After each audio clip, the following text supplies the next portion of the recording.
Welcome to Research in the Healthcare Environment. My name is Michael Crowe from TAAHC. You can sort of see my details up there. I do notice that some of you have already been in contact, so that's all right too. So we're just going to have a look at today is to describe the broad areas of research and things to think about for your research as well. Do stop me at any time. Just, tell me that you want to ask a question, which is fine by me. An overview of what we're going to do is just in 4 parts.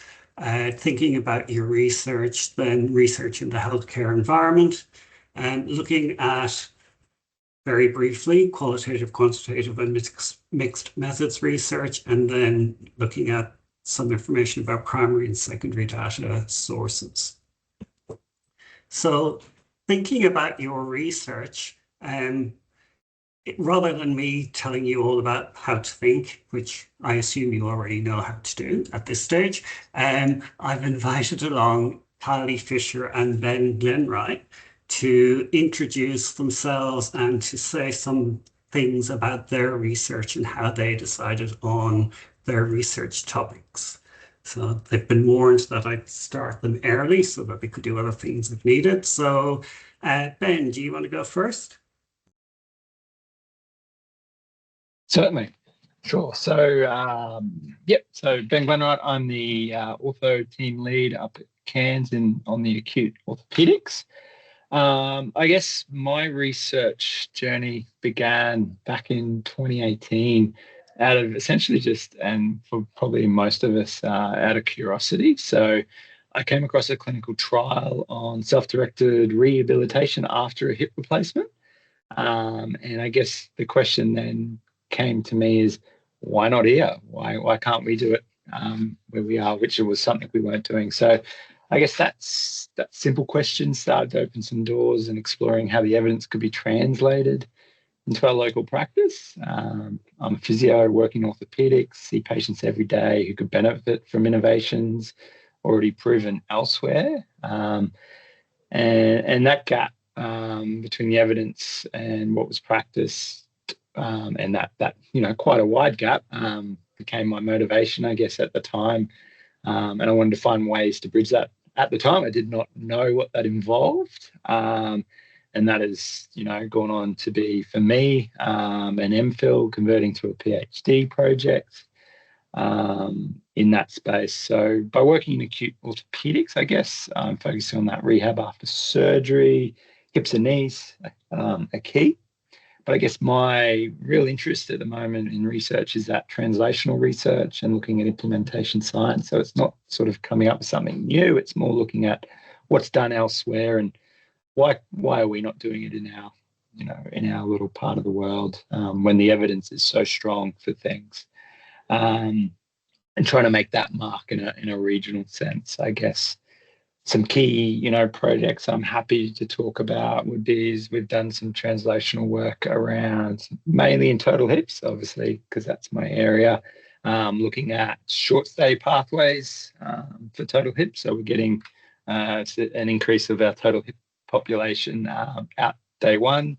We've looking at very archaic guidelines around strict hip precautions, and we've de-implemented that recently. So just looking, really my sort of area of interest is looking at the evidence and putting it into practice and making it sustainable, hence the implementation science side of things. Thank you. Thanks, Ben. Kylie. Thanks. Hi, everyone. Thanks for having me. So I'm a dual registered clinical nurse and midwife. Got over 20 years of experience in remote primary healthcare, emergency and retrieval medicine. So my current role is, I wear a few hats. So clinical nurse educator, midwifery educator, clinical trials coordinator for Torres and Cape, and I hold an adjunct research fellow position with Griffith University. So I thought I'd just briefly share how I became interested in research and the kinds of areas I found myself drawn to. So for me, research didn't start as like a formal goal. It kind of evolved from working in that remote and very resource limited setting across Queensland, Western Australia, particularly the Kimberley region, and then into the Northern Territory, more in Central Australia. So I kept seeing some patterns, clinicians that were doing their absolute best, but systems and models of care and the workforce structures weren't designed for the realities of remote practice, as a lot of us know. And it just became clear that if we wanted a safer, more equitable care for on remote communities, we needed the evidence that actually reflects these contexts. So a big turning point for me was when I moved from a clinical role into the education roles. Becoming an educator really sharpened my instincts to ask why, like what Ben said. It's just like, why are we doing it this way? Why does this process work here but not somewhere else? Why are some clinicians confident and others didn't feel supported? So being an educator forced me to break things down, question the assumptions behind all the practice and explain not just what to do, but why it actually matters.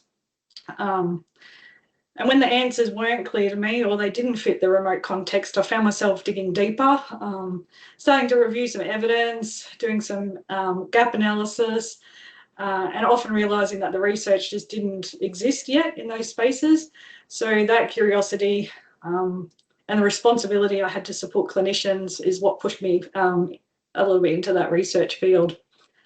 My first biggest steps into the research came when through a stroke care pathway work, and then that's evolved into paediatric burn care, simulation-based education, and now stepping into a bit of workforce capability and leadership development in the remote context. Along the way, I've been incredibly supported, especially by TAAHC, Griffith Uni and Torres and Cape. They've helped me develop the skills and confidence to pursue that research more seriously. So in terms of research I now focus on is that rural and remote healthcare delivery, the workforce development, acute emergency care, in that, especially around that resource limited settings, co-designing with our First Nations clinicians and communities, and then into that research translation, so turning that evidence into practical, usable tools for clinicians. I suppose if I had one thing I could share with you about research, it's you don't need to start with a grand research plan or idea. Just start with a problem you see every day, something that makes you think this could be better. To me, I found research to just be simply a structured way of improving care. And I think with the right support, anyone can contribute to it meaningfully. Yeah, that's all I've got.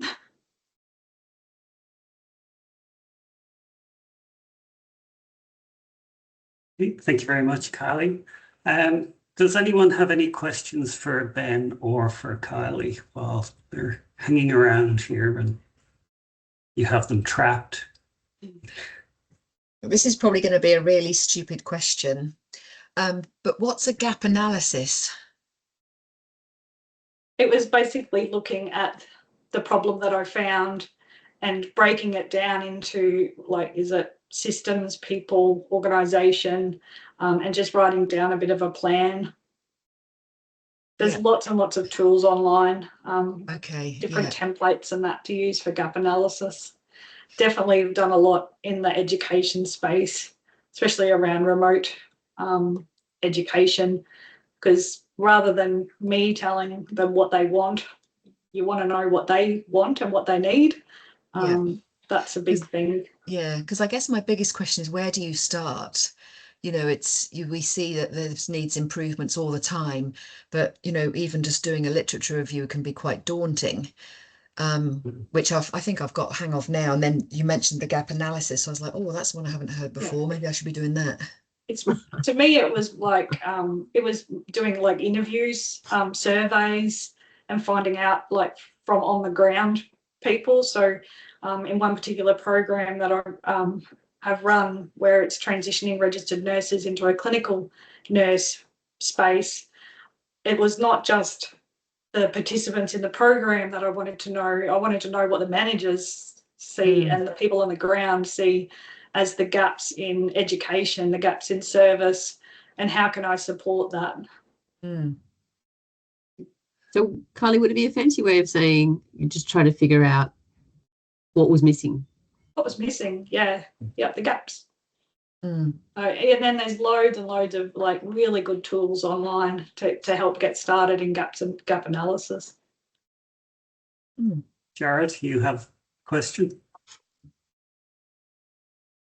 I just had a question for Ben. I was curious, with the work you've done, have you gravitated towards particular frameworks to guide your implementation efforts? And if so, what kind of factors did you take into consideration when you were choosing one over another? Yeah. Great question. There's so many out there. So for me, we gravitated to the CFA, so Consolidated Framework and Research. Done a systematic review utilizing that, and then found that I guess it's looking at what you're trying to address, what fits there. So you've got the re-aim for reach and looking at that. So I guess it's looking at what are you trying to implement, what fits there. I've heard, from other researchers, they've tried a framework and it wasn't the best fit. So it's all about, that make a mistake and learn from. But that's sort of what I've gravitated to in my research there. The knowledge to action framework, more from a QI smaller projects, has been quite handy. So we've utilized that with our the implementation of the HIP precautions. Then I think the quality implementation framework we've used. So also for another project. So I guess it's just looking at what's best fit. And a lot of time, and I went to a recent workshop, and it was interesting. A lot of researchers really just gravitate to what they know, what their supervisors know. So then they go, they know this works, so they're going to use that. So I guess there's that bias there in what you don't know. So it's reaching out to people, asking, hey, would this be appropriate? And they go, well, actually, I haven't worked with that, but I've worked with this. I've utilized it in this process, in this project, and it worked well. Maybe have a look at that. Look at what the literature in that space of the type of project you're looking at maybe doing. So yeah, I can't give you an exact what would work, but yeah, a bit of a discovery process as research. I've learned it's not a linear process by any far stretch of the means. So you've got to, lean on people to find out what works for you. Thanks, Ben. Super helpful. Anyone else? Marianne, Sue, Rebecca, Jessica? I think there's a couple of dogs that Ray has that want to ask a question, but I'm not sure we'll be able to translate it. I think I know. They're not asking a question, but they're definitely asking for me to do something. So keep coming, I'll be back in a minute. Okay.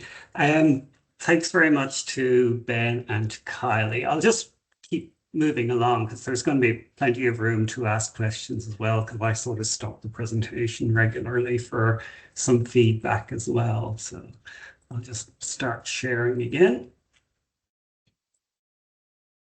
And so the other thing then is to ask is what your, sorry, I should have remembered this, is what your broad areas of research are. So for the people who are here, are there broad areas that you're generally interested in?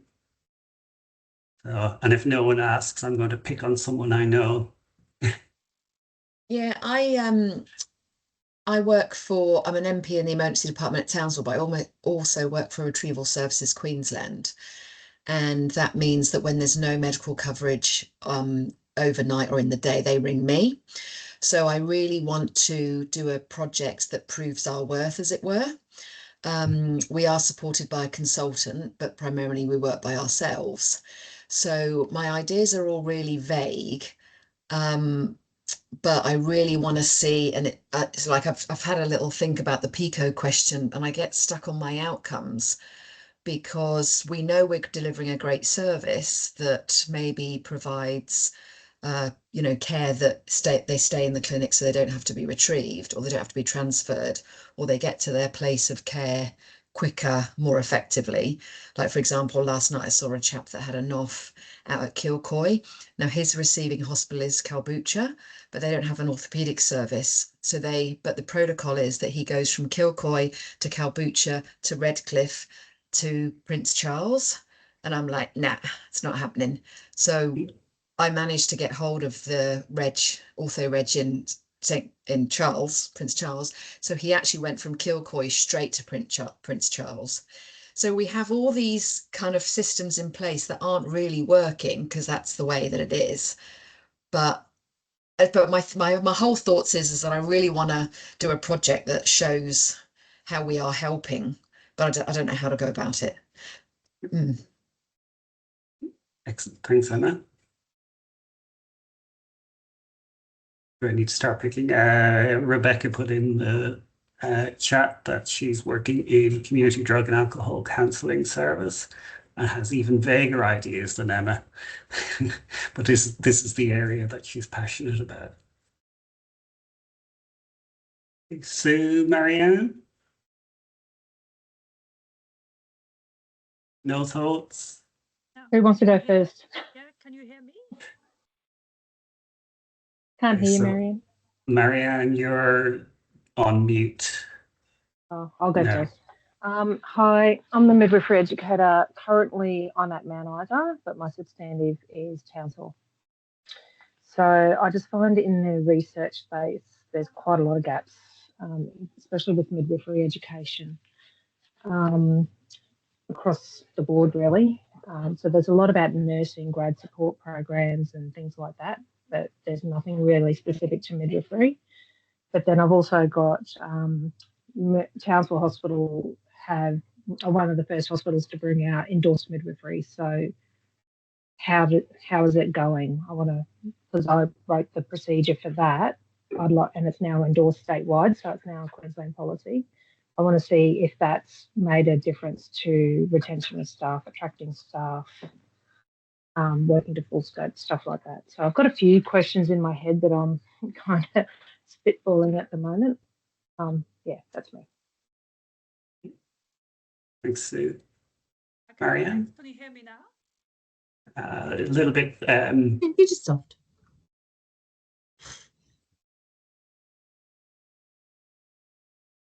No, not at all.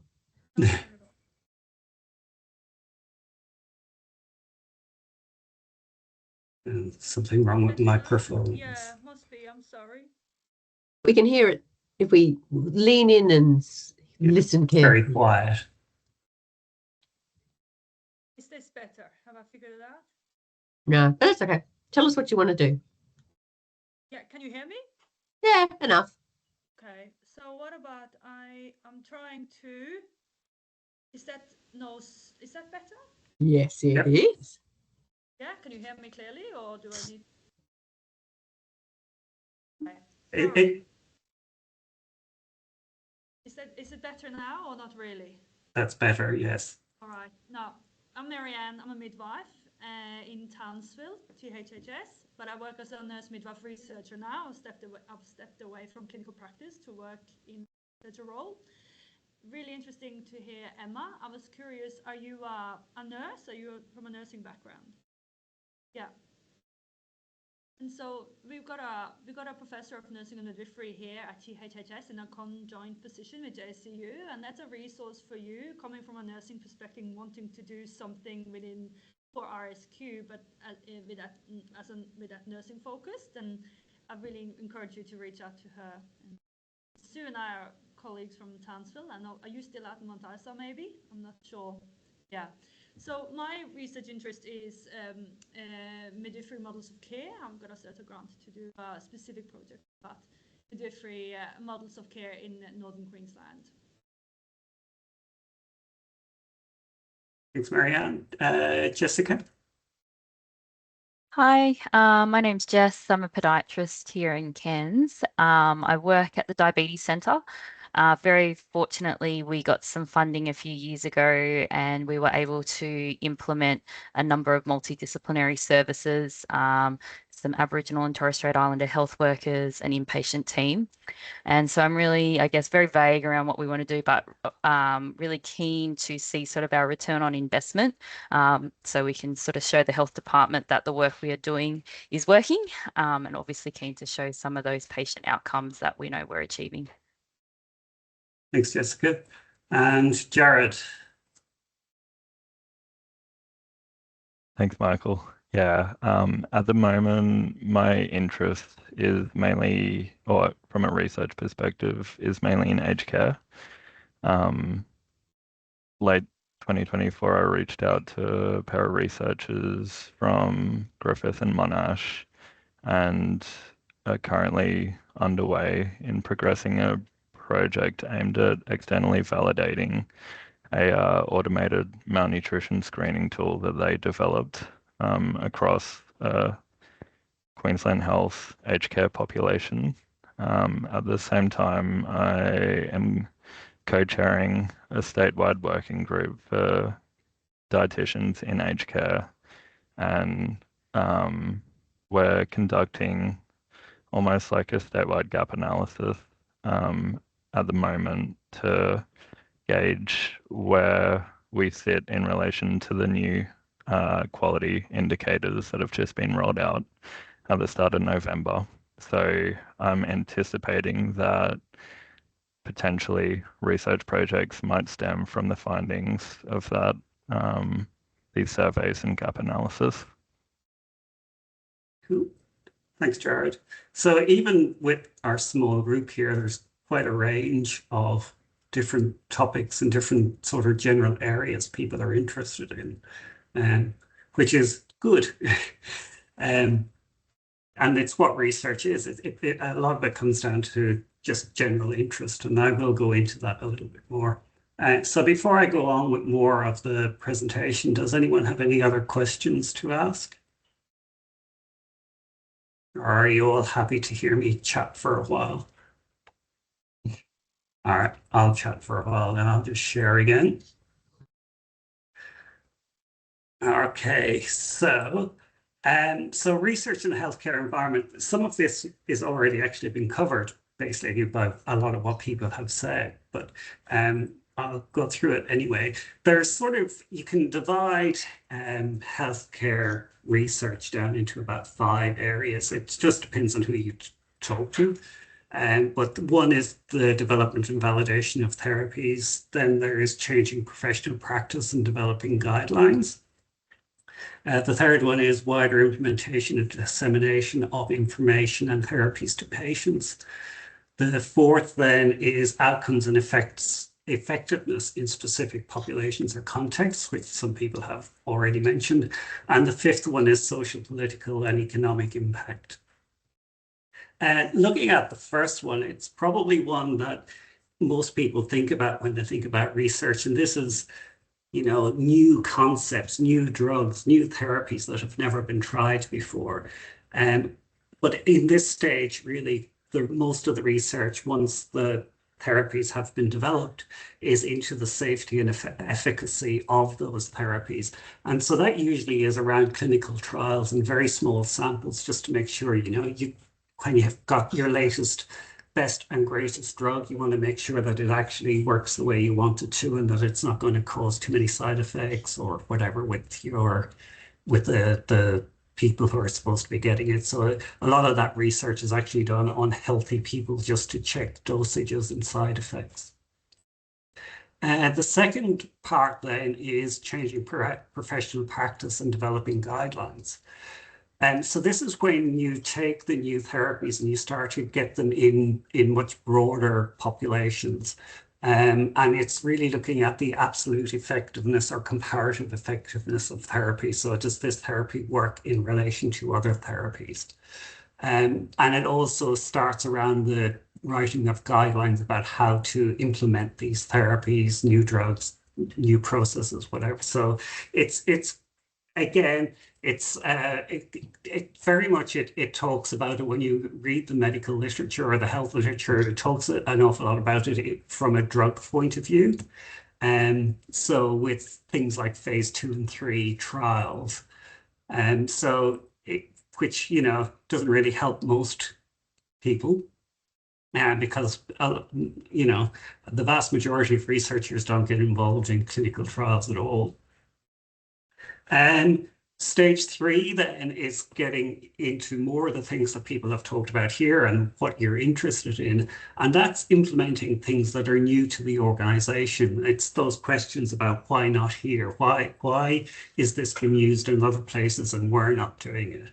So this is implementing things at an organizational level, gathering information of evidence for improvement of one service or one therapy versus another, and then just general education and advocacy for those new ways of doing things.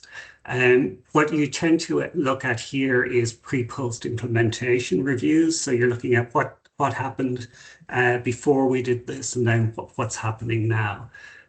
So these tend to be done on good samples of people, so that we can see that these therapies, new ideas are actually working.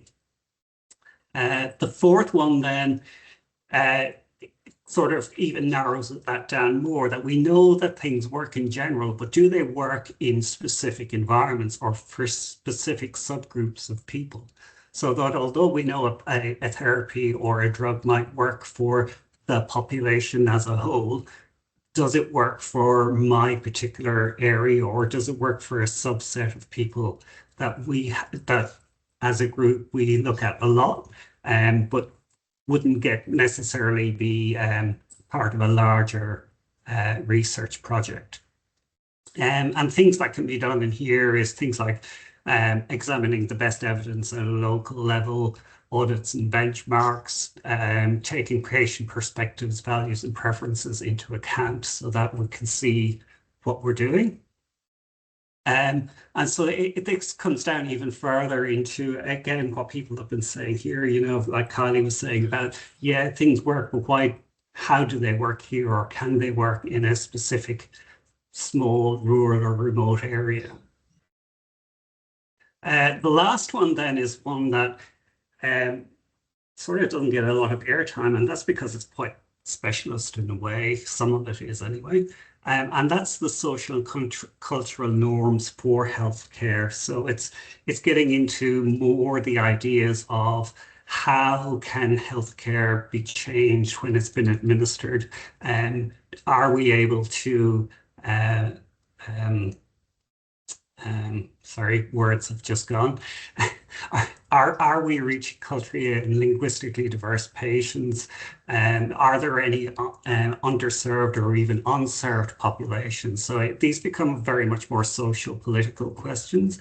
And then there's the whole area of turning ideas into policy and planning, so that bigger parts of the organization, so Queensland Health or federally, can things be done from that point of view? Where are the funding priorities? And once you've got those, how are resources allocated to people? And this becomes kind of big, and it sort of underpins a lot of research without it being made explicit. So if you looked at, so for example, the Queensland government expenditure from 2024 to 25, about 31% of the budget was spent on healthcare. And second to that was education at about 23%. And when you break down healthcare into its allotted slots, you see that hospital and health services is about 15 billion. And then, which is about 53% of all of healthcare goes into hospital services. About 6.3 billion goes into community health, and another 4.5 billion into outpatient services, and then everything else sort of gets what's left over, whether we like it or not. And so the whole idea of doing research is to try and use this money as best we can. Now, the whole thing is that the research actually sort of overlaps. So 1 and 2 overlap, 2 and 3 overlap, 3 and 4 overlap, and then underlying it all is social and political and economic impact. And it's like when I was doing this for another program, I can't remember the name of the drug that I was looking at, but the actual, it was for, I can't remember, but, the cost of the drug to implement was about 20,000 Australian dollars per person per year. And it's, you have to ask whether that is money well spent or not, or could be given to other things in general. Okay. Has anyone got any questions for me around any of that, or does that help to identify where your research sits? So I guess part of it is that, again, and it has been said earlier, you don't have to go around trying to develop new therapies or new ways of doing things. It can be at the level of how can we do better within our little group.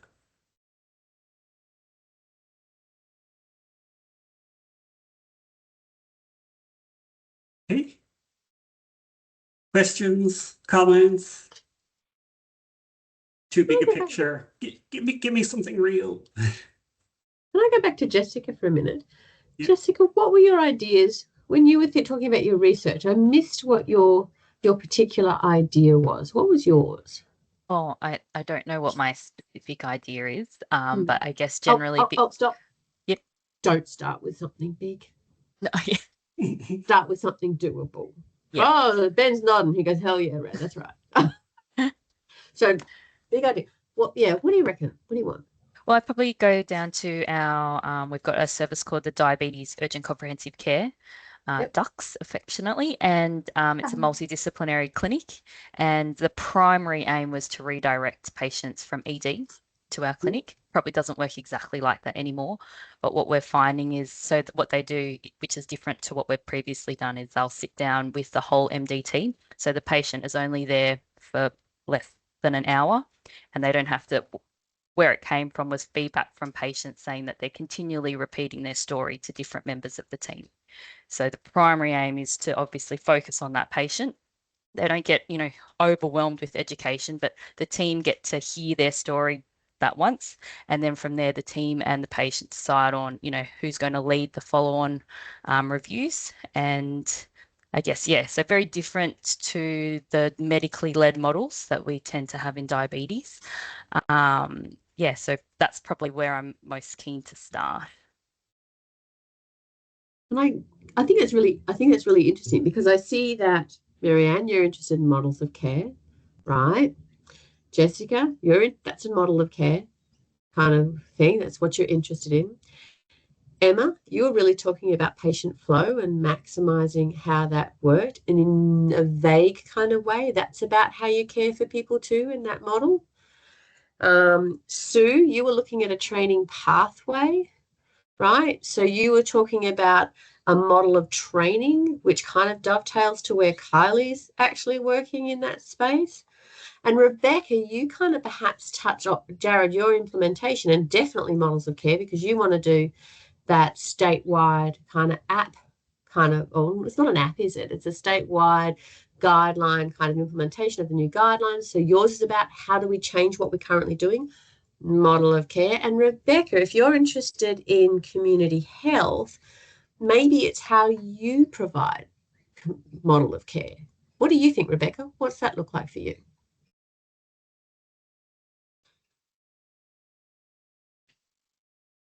My hand's cupped over the mic just because I'm sitting next to someone on a call. It's a big question. I think when it comes to the AOD space, what stands out to me is stigma, and maybe not necessarily within our team, because we're quite a small team, but thinking about maybe my HHS and community health as a service, and how we assess and triage and consider AOD in our work, and if stigma impacts our willingness to think about that, or if there's some other factors that might be influencing, I guess, us as clinicians around whether or not we're going there or not. Interesting. Ben or Kylie, do you have a comment on the sort of the idea about stigma? And I would like to use the word barrier. Do you have a comment on that for Rebecca? What you want to draw a line to? I guess it's a hard thing. So it's change, talking about change management, it's talking about, a barrier. I guess it's trying to then unpack that in a systematic way as to what is driving that stigma, so that you can then hopefully put in place strategies to, I guess, overcome it, and utilizing, forms of co-design, inquiry, questioning of key stakeholders to really get an understanding of what's causing those barriers. It's a difficult thing, because you could say, hey, we're going to implement this, and you just have the biggest barrier shifts. Like, done a project where I thought we weren't going to, it on paper was like amazing, like it needs to be implemented, but without the champions that drive it, they can become barriers. So either you got people that are your champions and your drivers, or you got these barriers. And if you don't get the barriers, people that are your barriers on side and working with you, nothing's going to get over the line. Kylie? I was just going to add that to control all the ideas and thoughts that I have, that's where that gap analysis really works, and it helps you focus, because we do want to do the best for everybody, and there's so many ways to do things, and to bring that big grand plan down into this tiny small thing was really, really hard for me. I'm a Capricorn. I'm probably type A. I want to do everything at once. I've learned a lot of patience in research, but I think starting with that gap analysis and then mapping the models is a huge thing. And then that shows the evidence of like where those gaps are, where the barriers are, what, not just barriers, but what else is helping as well. And then you take that to, your leaders and your stakeholders, and then you've got an argument of why this research is important. Thanks, Kylie. And then, Emma, that goes back to you when we're talking about gap analysis. What a lot of people do when they start out in this space is they might want to do an audit, which is just another way of collecting information to identify what the problem is, which is a gap analysis. Where are my problems? Where are my gaps? Where are my issues? I'll stop. Kylie. Oh, sorry. I've probably got a lot to say. Too much. But I think a big one where I started in that stroke pathway was with retrieval, not with retrieval service, but RFDS, so retrieval. And I looked at from a national level the prioritisation system, and working for RFDS in Western Australia, Central and Queensland, all the prioritisation systems were different. And that was just like, why? So starting that mapping process, was like, well, why are we doing it so differently? That's just what helped me. And I was thinking about that. If you're looking things up, gap analysis is sometimes called needs analysis as well. So depending on where you come from. And again, that needs analysis or gap analysis is about what are we doing it currently and where could we do better. Yeah, and I can add, we've just yesterday ran an audit we're looking at early mobilisation after someone's had a fractured neck or femur repair, and we've got this data set that we've created that allows us now to audit, well, what are the barriers to the patients getting up, and then we can look at what we can influence, what we can't, and that gives us that direction and narrows down, the 40% of patients we're not getting up. that seems like a big number, but then you're able to drill down through your audit process to actually look at what's actually meaningful that we can make a change with, and then prioritize, put your strategies in to then address that. So that's the simple way of just utilizing that audit process. What I will say is, comes down to the quality of the data entry, and that comes down to the human side of things. Absolutely. I think sometimes it's important as well to know where you want to, like, do you start with your patient's experiences or do you start with your clinician's experiences? And I found with mine, it's starting with the clinician's experience, and then hopefully that will open up. Yep. So introduce us to your friends. Nope. Sorry, over the time they've gone, oh, what are you in? Oh, we want to listen. Listen away. Hi, I'm Georgia. Hey, Georgia, you're in Mount Isa too. What do you do? I'm the emergency care nurse educator for the whole of the Northwest. Cool. Hey, and I'm Nat. I'm the associate nurse educator for the Northwest, except for mental health and maternity. Wonder what you guys are doing without Julie, right? Very good. Okay, cool bananas. All right. I'll just keep going. We can come back again. There will be more time for discussion. So let me start sharing again. So what I talked about first was sort of big picture of research in the healthcare environment. So now I just want to talk about what's common to all types of research. It doesn't really matter what you're doing, whether it's healthcare or business or IT. These are some of the things that are common no matter what. One of the first things is, of course, and I'm not going to bang on about this because I know you all know about it, is that the first thing within any research is about ethics and responsible conduct of research. There usually is lots of information around about that, but all of you know that to do any research within your organization requires ethics, unless it is, there's a few things that don't. Things like, I think, audits and just routine information, but you probably know more about that than I do. And then responsible conduct of research is about basically being ethical about how you conduct research. And most organizations have lots of information around on that too. And after that, and it's things that again have been mentioned. So the first step is a critical review of information. Now, within sort of university, that would be a critical review of the literature. But broadly, it's a critical review of what's available. And it may be academic literature, but it may be information that's just available in the organization as well. So it might be just that you have information available to you through routinely collected data or whatever. And it's just been able to access that and to have a look at it and to be, well, when I say critical, I mean to, sort of be objective about what you're doing and to try and understand exactly what's going on.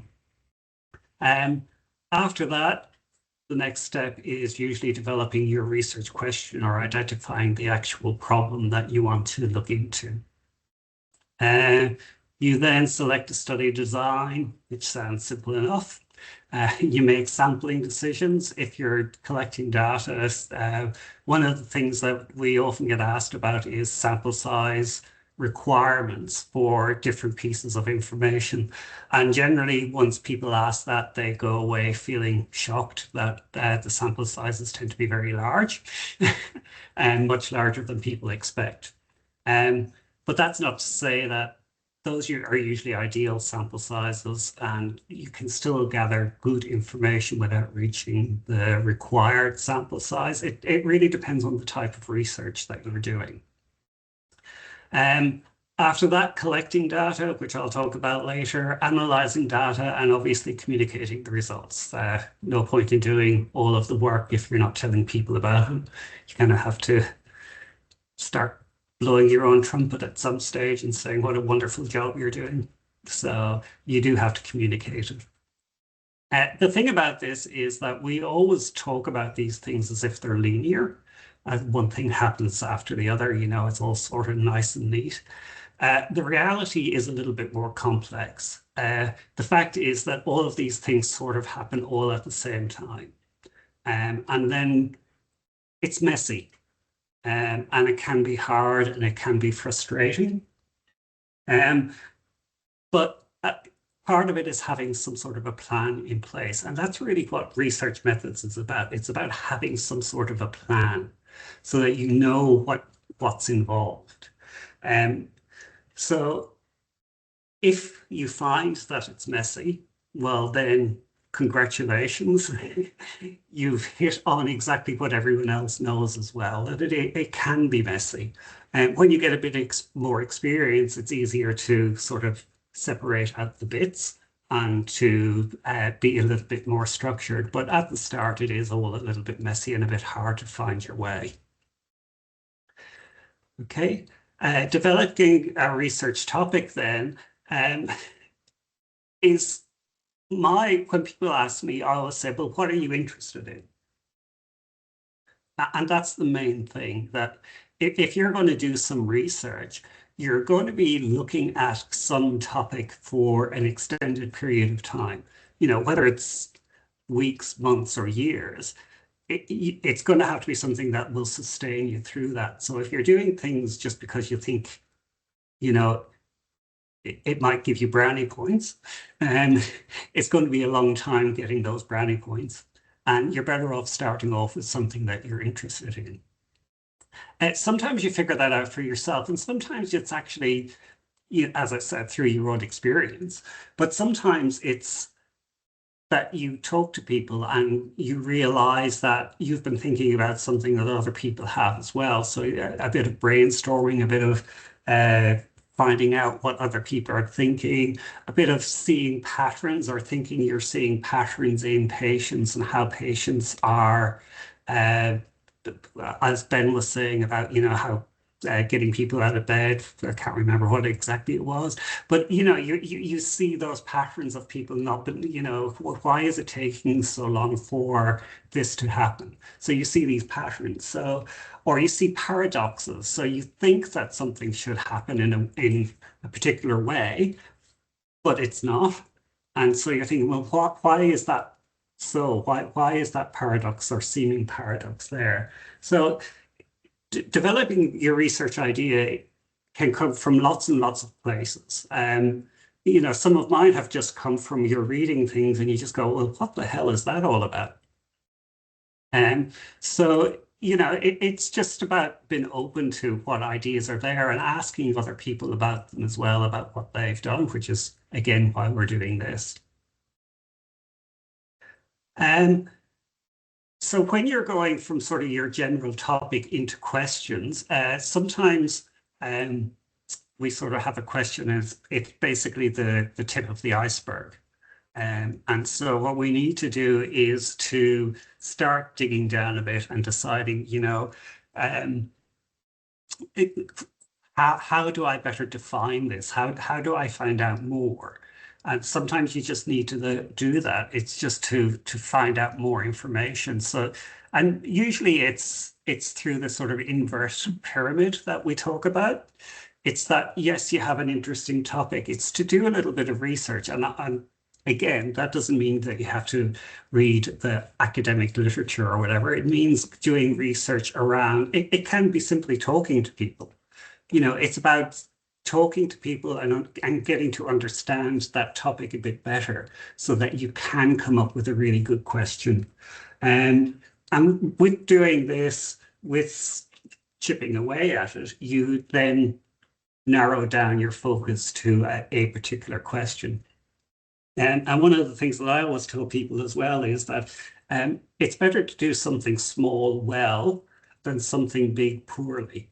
So if you narrow it down into something small and manageable, it can give you the confidence then to look at bigger picture stuff.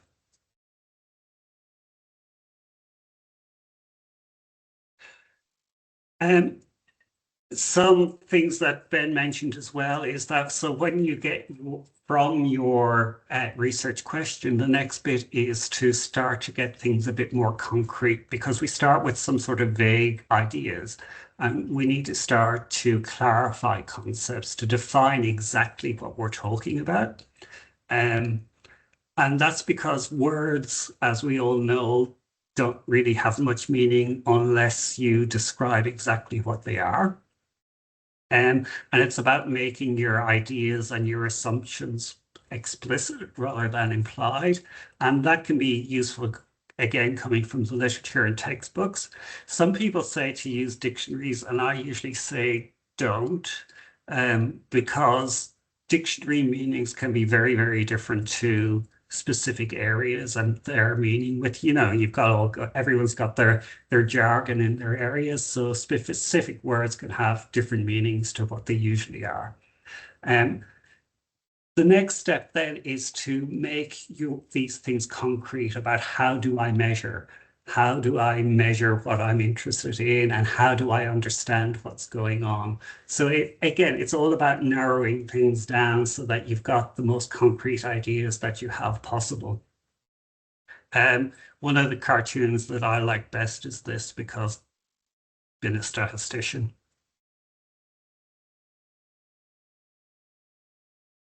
Yeah, you've got screen creep happening, Michael. I was noticing that. I've got what? Screen creep was happening. So one of your two screens were kind of merging along. Oh, okay, it's fixed now. Sorry. It's gone. Thanks, Ray. So yes, so as a statistician, we often ask, what exactly do you mean by? It becomes a thing, very much so. So if you ever come across this person, she's got lots and lots of good cartoons about healthcare and research. Next thing then, once you've got a question, the next thing people start to consider is whether you want to use qualitative, quantitative, or mixed methods, which tends to be a kind of a fraught question. Anyone want to answer A, B, or C to the question? Anyone brave enough to answer A, B, or C to the question of what's the best way to explore your research problem? Mixed. Mixed. Yeah, Jared? Is there one best way?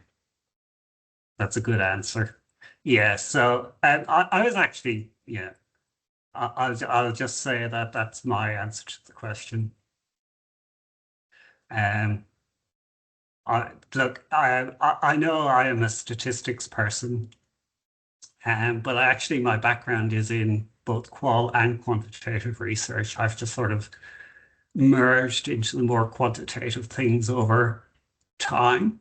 And really the only answer to this question, as far as I'm concerned, I know other people will have different answers, is that it really depends on your question.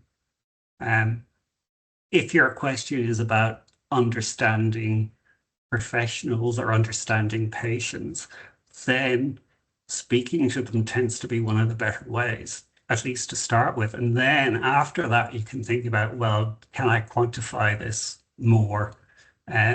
So really, it depends on what you're trying to achieve rather than there's any best answer to it.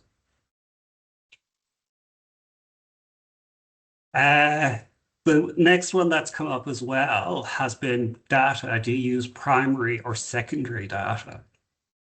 So secondary data is data that's already collected for other reasons, whereas primary data is data that you collect yourself. And mostly primary data then is about things that you gather yourself as the researcher or as the research team. And it's usually reasonably specific to that piece of research and can't necessarily be used for other things. It can, but you know, it just depends. You tailor what you're gathering, what data you're gathering to your research question.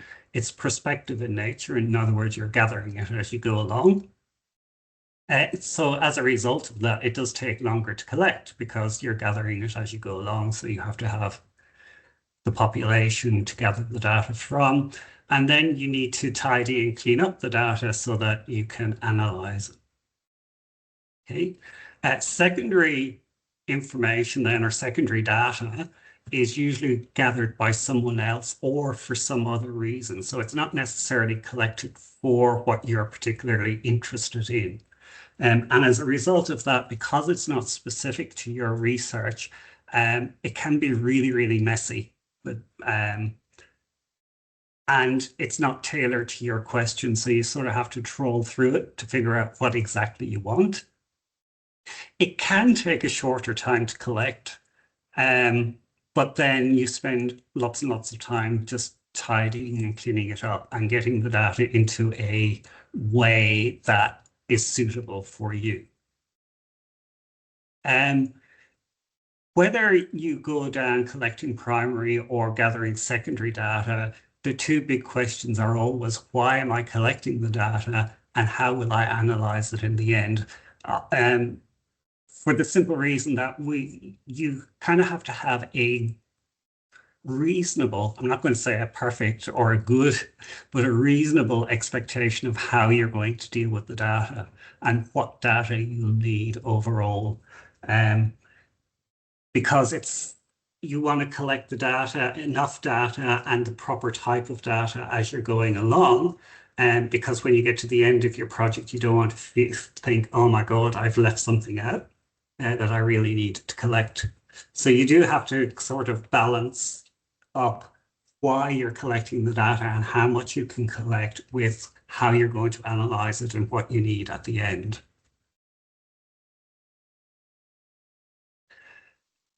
And then again, it's over to you guys again. Is what are your research plans? What do you think that you can do now? Or is there any burning questions that you still have?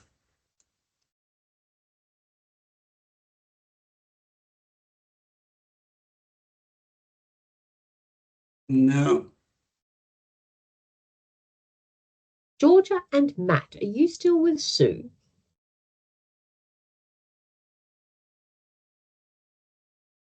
So are you Yes, still with I Sue? am. Oh, yeah, there. Sorry, it took a while to figure out where my mouse was. Georgia and Matt, are you interested in research? You're here. What are you interested in looking at or thinking about? So I've spent the past couple of years actually working overseas as an emergency nurse educator in those settings. And as part of that, I've implemented training and credentialing programs for their nurses. So I think that would be interesting to develop some evidence of emergency nurse training in low and middle income countries.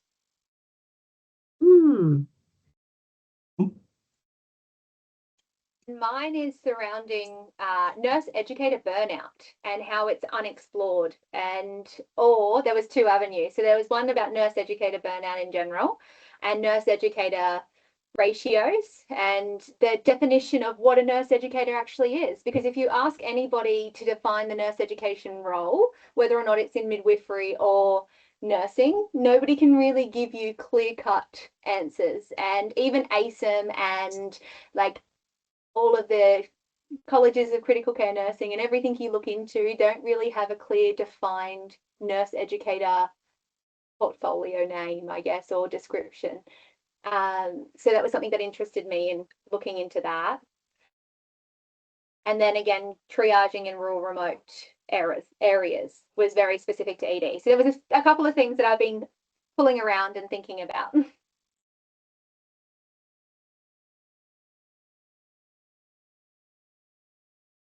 So Rebecca says it's hard to visualise what she can do now in her service, especially when she's struggling to decide on a research topic. Fair enough, Rebecca. This is just a sit and think, listen and think. Jared, you got the validation study you're contributing to 2 arms of data collection, retrospective and retrospective secondary. So you're collecting data that's already been done in malnutrition and you're collecting it as part of a routine diabetic care, as well as prospective primary, so malnutrition. So going back to Michael's question then, Jared, what are you going to do? Are you going to think about how are you going to collect that? You told us what you're going to collect, retrospective data, which is secondary, done by somebody else, and you're going to collect forward data, prospective data, collected by you and others. But what are you going to collect? In a couple of sentences, not too much. What do you think would work? It's all malnutrition assessment data. Is that what you're asking, Ray? Well, maybe. Yeah. What? Like, okay. So is it stages of malnutrition? Is it age? Is it hospitalization statistics? Is it what? Yeah, it's exclusively in aged care. There will be some demographic data collected, but primarily it's just binary, either malnourished or not malnourished. Okay. Yeah. How is that measured? It's just a general curious kind of question. How do you measure that? Yeah, it's the gold standard which we use across the state is the SGA, or Subjective Global Assessment.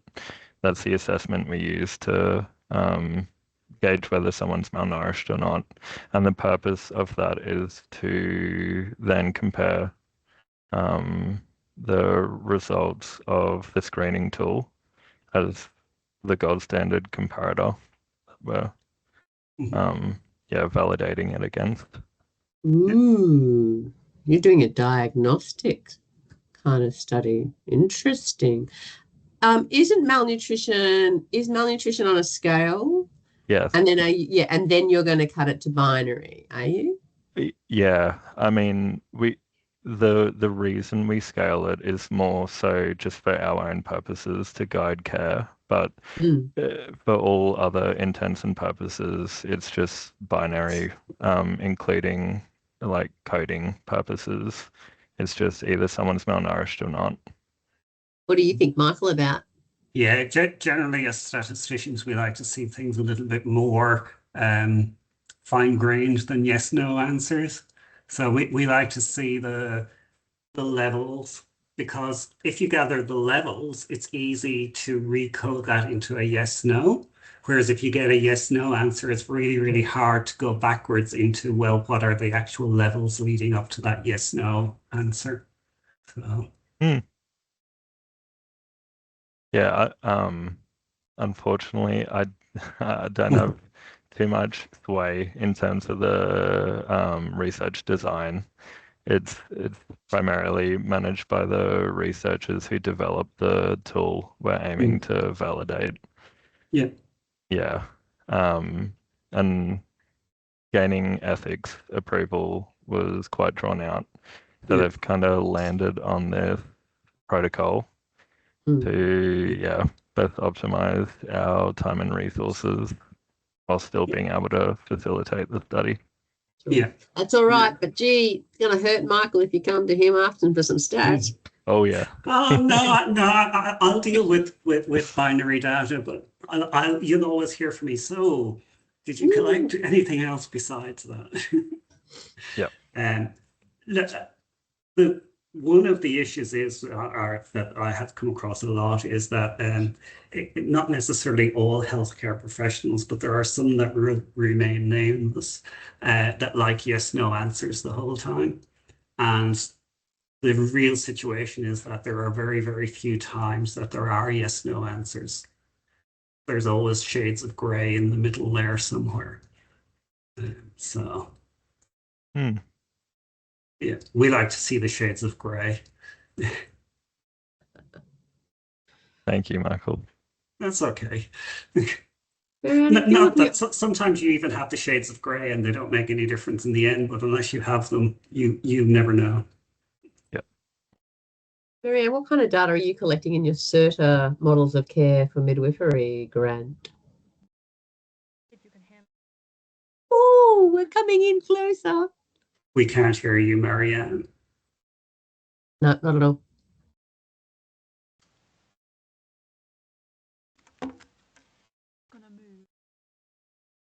Sorry, mate. Can you guys hear me? Still can't hear. No, okay, that's all right. We're curious. So one of the things though is you can always ask.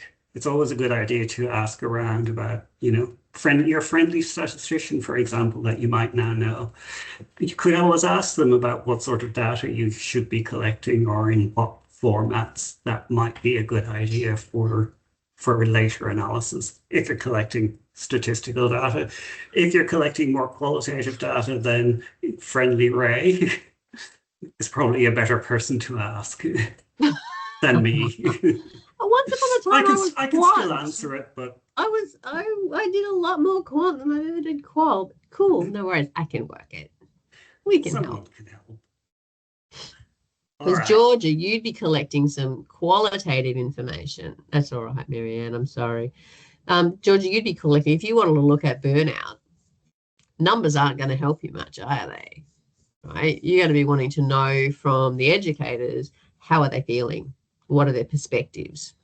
What do they think about things? So numbers aren't going to help you in that research question. It's a phenomenological research question. So you're going to have to delve into that qualitative. You're going to do interviews, work it. And there might be some numbers in there, but not on your primary question, which is what's happening with nurses, educators.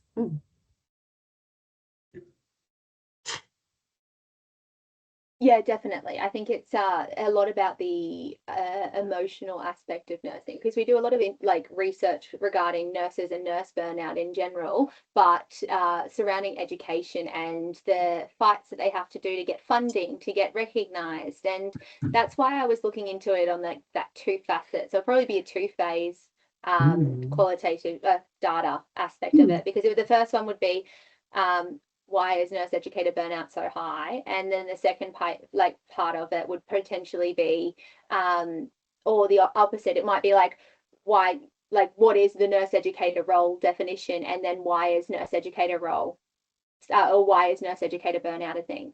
So, because I think one kind of leads into the other, and it'd be interesting to see, I guess, the questions of based on the questions that I'm asking, it would be interesting to see where that then took me, because I think that it would kind of come to its own fruition. And like any kind of research, it's not necessarily going to be the end definition of, oh, this was my research question initially, but knowing my luck, it'll probably end up being something completely different because of the interviews and the conversations I have. We will help you with that, because you don't want to go down rabbit holes unnecessarily. Right? Georgia, no rabbit holes. We will keep you on track. Rabbit holes a lot.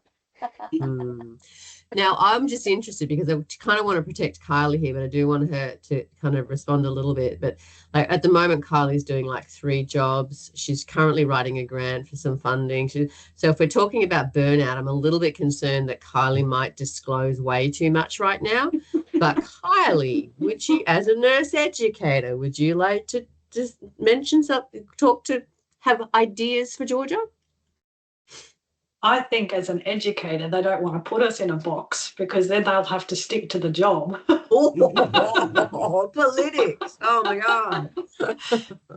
But as a way to, I think, narrow it down, what I've done with my paediatric burns one, which has been really super interesting, is I did a survey first, and then I'm in the middle of coding the responses, because it's mixed methods, so it's been good. There's quant and qual, and looking at the themes that are coming through, and those themes have been really, really interesting. And then we're going to create our semi-structured interview template from those themes to dive deeper into those concepts. Otherwise, there'd be so many different things to look at, so many.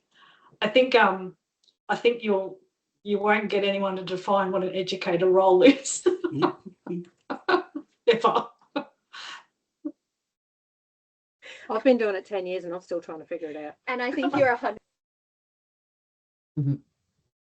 But burnout, 100%. And I think that it's not a lot taken into consideration, especially in our rural remote context. We travel away so much. Yeah. So I'm not sleeping in my own bed. I'm not eating my food. I'm not, my exercise, my diet regime is all out of whack.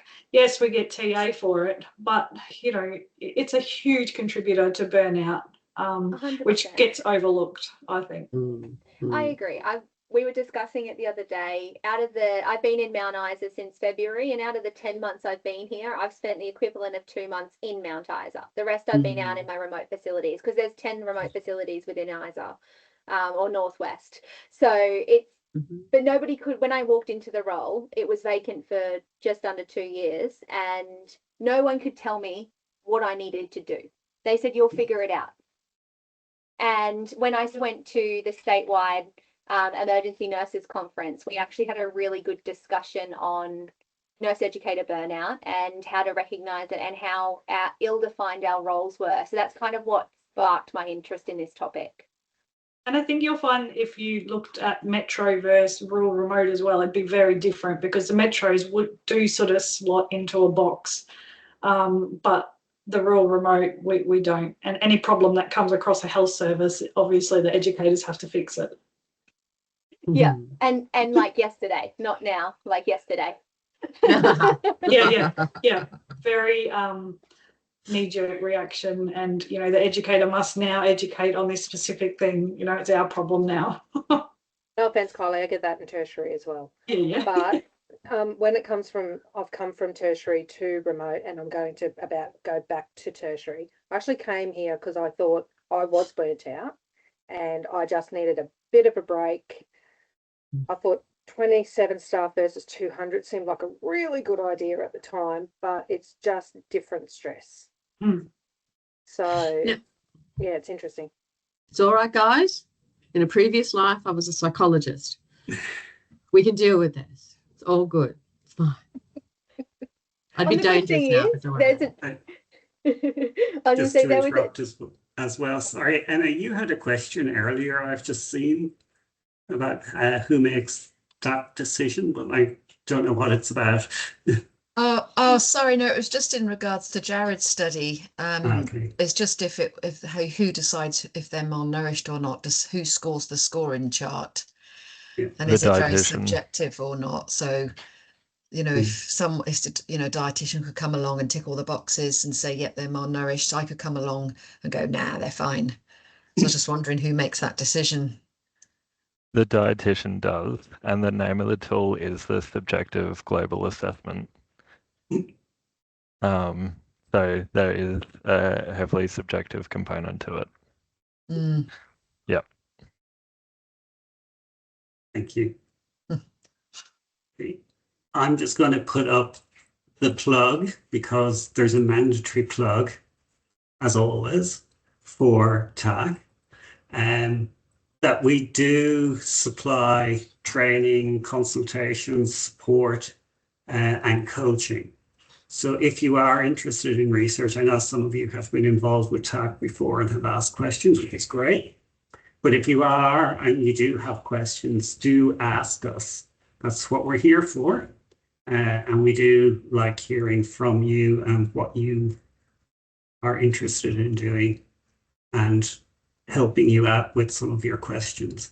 Another thing to remember is that mostly research these days, and I know people say these days, but it's always really been the case, is that research has nearly always been a team sport, not an individual sport.